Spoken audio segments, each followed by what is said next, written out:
Leo couldn't scream. His mouth wouldn't open. His body wasn't his anymore. His fingers twitched against his will, jerking like a marionette on invisible strings. In the flickering lantern light, dozens of wooden faces turned toward him, painted grins splitting too wide, glass eyes unblinking. They had him now, and they would never let go.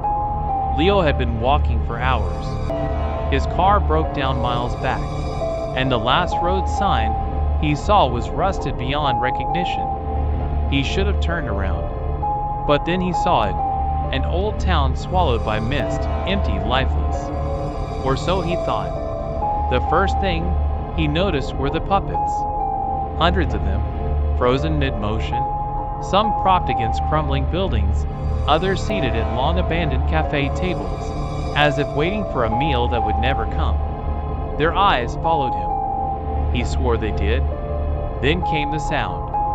A faint creaking, like old wood bending. He turned the corner and stopped cold. In the town square, the puppets moved. They twisted and bowed, acting out a silent play beneath the dim glow of the street lamps. No strings, no puppeteers, just them, dancing, performing, their wooden limbs clicking in eerie unison. Leo's breath hitched. He wasn't alone. A shadow flickered behind him.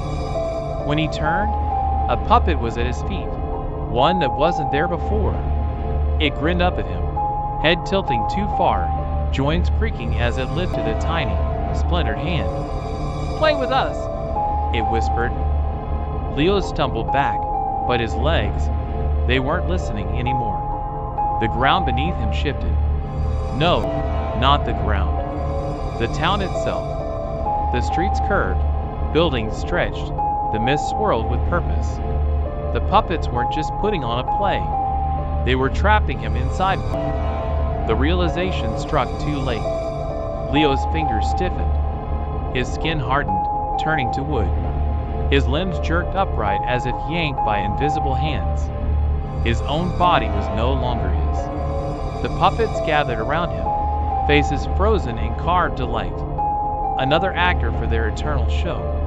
As his vision darkened, the last thing Leo heard was the sound of laughter, hollow, wooden, and eternal. Performing arts cut to black. The last sound? A single puppet whispering in the dark. "You're one of us now.